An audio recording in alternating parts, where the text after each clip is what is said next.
किसान भाइयों, पिछली वीडियो में मैंने आपको बता दिया कि हम गेहूं की फसल के अंदर से खरपतवार को कैसे नियंत्रण कर सकते हैं, या गुली डंडे को या मुंडोसी को। तो इस वीडियो के अंदर हम बात करेंगे कि अगर हम अपनी गेहूं की फसल के अंदर ज़्यादा ग्रोथ चाहते हैं, ज़्यादा कल्ले चाहते हैं, तो उसके लिए हमें क्या करना चाहिए। बहुत से किसान भाई करते हैं इस्तेमाल, बोलते हैं कि जो फूट वाली दवाएँ होती हैं हम लोग वो इस्तेमाल करते हैं। तो फूट वाली दवाओं का भी कोई एक ये अलग अलग उनका सिस्टम होता है, अलग अलग उनका काम होता है कि किस तरह से काम होता है। मैं इस वीडियो के अंदर आपको बताने वाला हूँ। किसान भाइयों, आपको वीडियो को पूरा देखना है। चैनल पर अगर पहली बार आए हैं तो चैनल को लीजिए सब्सक्राइब, इसी तरह खेती से जुड़ी जानकारी पाने के लिए। तो चलिए किसान भाई वीडियो शुरू करते हैं। तो नमस्कार किसान भाइयों, मैं आपका दोस्त रामेहर और स्वागत करता हूँ आपका नई वीडियो में। किसान भाइयों, इस वीडियो के अंदर हम बात कर रहे हैं गेहूँ की फसल के अंदर हम ज़्यादा कल्ले किस तरह से हासिल कर सकते हैं, ज़्यादा कल्ले किस तरह से बना सकते हैं, फुटाव अच्छा हो, ऐसा क्या करें हम अपनी गेहूं की फसल के अंदर। तो हमें क्या करना चाहिए किसान भाई, जब हम पहला पानी अपनी गेहूं की फसल के अंदर लगाते हैं, सबसे पहले तो गलती करते हैं बहुत से किसान भाई करते हैं कि पानी लगाने से पहले यूरिया का इस्तेमाल करते हैं, जो कि वो गलत है। वो काम नहीं कर पाता है, वो नहीं लगता है, वो आपका वेस्ट ही जाता है। तो आप ऐसा मत कीजिए पानी लगाने से पहले, क्योंकि हम पहला पानी अपनी फसल के अंदर लगा रहे हैं। तो पहला बार जब हम डालेंगे सूखे में तो उसका कोई काम नहीं रहता है। इससे अच्छा है कि पानी लगाने के बाद जब पैर टिकने लग जाए तब आप यूरिया का इस्तेमाल कीजिए। उसके बाद जब आप दूसरा पानी लगाते हैं तब आप पहले पानी से पहले इस्तेमाल कर सकते हैं यूरिया, कोई दिक्कत वाली बात नहीं है। दूसरी बात है किसान भाइयों कि हम कौन से प्रोडक्ट का इस्तेमाल करें। देखिए, मार्केट के अंदर बहुत सारे प्रोडक्ट हैं, सीवीड भी हैं, उसके अंदर माइक्रोराजा है। सबसे बेस्ट तो अगर आप लोग इस्तेमाल करना चाहते हैं तो किसी भी अच्छी कंपनी का माइक्रोराजा ले लीजिए आप, या फिर धानुका की माइकोर है, इसके साथ ही कृषि रसायन की केमैक्स है, और इसके साथ ही एग्रो पावर है। तो बहुत सारे माइक्रोराजा है जो कि मार्केट के अंदर आपको मिल जाते हैं। माइक्रोराजा का काम क्या होता है कि वो अगर आप अपनी फसलों के अंदर इस्तेमाल करते हैं, वो जड़ों के थ्रू काम करता है।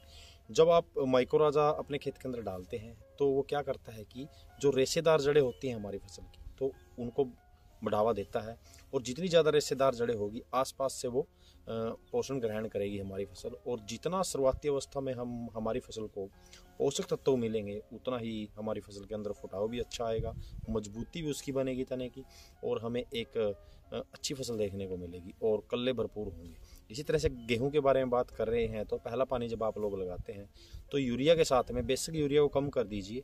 यूरिया को आप 45 kg का एक बैग आता है, तो उसकी बजाय सिर्फ 30 किलोग्राम यूरिया इस्तेमाल कीजिए। उसके साथ में 4 किलोग्राम की असली जो माइक्रोराजा होता है, जो ये भी दो तरह से होते हैं, एक एक्टो माइक्रोराजा होता है, एक एंडो माइक्रोराजा होता है। तो आप लोग इस्तेमाल कीजिए 4 किलोग्राम प्रति एकड़ के हिसाब से। माइक्रोराजा की जो डोज होती है किसी भी कंपनी का आप लेते हैं तो 4 किलोग्राम प्रति एकड़ के हिसाब से पहले पानी पे यूरिया के साथ मिक्स करके आप लोग डाल सकते हैं। तो काफ़ी अच्छे इसके परिणाम हैं, काफ़ी अच्छे फुटाव का काम आपकी फसल के अंदर करेगी, और काफ़ी अच्छे कल्ले आपको दिखाई देंगे आपकी गेहूं की फसल के अंदर। अब बात आती है माइक्रोराजा के इस्तेमाल करते टाइम हमें कुछ सावधानी रखने की ज़रूरत होती है, क्योंकि माइक्रोराजा जो होता है वो भी एक एल्गा नामक फंगस होती है, उसके ऊपर जो चिपकी होती है, जो कंपनियों के द्वारा बनाया जाता है, तो वो भी एक तरह से फंगस ही होती है। तो सिर्फ आपको एक बात का ध्यान रखना है कि आप अपनी गेहूं की फसल के अंदर जब माइक्रोराजा का इस्तेमाल कर रहे हैं तो आप जिंक या डीएपी या यूरिया के साथ आप मिक्स करके डाल सकते हैं, कोई दिक्कत वाली बात नहीं है।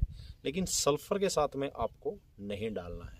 जी हाँ किसान भाइयों, सल्फर एक फंगीसाइड है, और वो एक जो मैंने आपको बताया एल्गा नामक फंगस होती है। तो वो फंगस जब उसके कांटेक्ट में आएगी तो ना तो आपके खेत के अंदर सल्फर काम कर पाएगा और ना ही माइक्रोराजा काम कर पाएगा, तो वो आपका वेस्ट चला जाएगा, आपके पैसे बर्बाद हो जाएंगे। तो इससे अच्छा है कि आप लोग माइक्रोराजा को यूरिया के साथ ही मिक्स करके डालिए, या फिर अकेला डाल दीजिए, वो भी बेस्ट परिणाम आपको देगा। सावधानी की ये बात है कि आपको कोई फंगीसाइड इसके अंदर इस्तेमाल नहीं करना है। 4 किलोग्राम प्रति एकड़ के हिसाब से आप लोग माइक्रोराजा का इस्तेमाल कीजिए, जैसे कि मैंने आपको बताया ये प्रोडक्ट। तो इनमें से आप कोई भी प्रोडक्ट ले सकते हैं। वैसे अब की बार उत्तम कंपनी ने भी एक माइक्रोराजा दिया है, तो आने वाले टाइम में मैं चैनल के ऊपर वीडियो डाल दूंगा उसकी बना के, तो वो किस तरह से कितनी डोज है, कितने रुपए का आपको पड़ता है। तो वैसे तो माइक्रोराजा की डोज सेम ही होती है 4 किलोग्राम, तो फिर भी आप लोगों को बताना ज़रूरी था। और किसान भाइयों, इसके साथ में अगर आपको माइक्रोराजा नहीं मिल रहा है तो आप लोग सीवीड का इस्तेमाल कर सकते हैं, जैसे कि बायोविटा है, धनजाइम गोल्ड है, सागरिका है। सागरिका तो अब सोसाइटियों में मिलती होगी आपके गांव में आसपास में, तो वहां से भी आप परचेज कर सकते हैं, ले सकते हैं।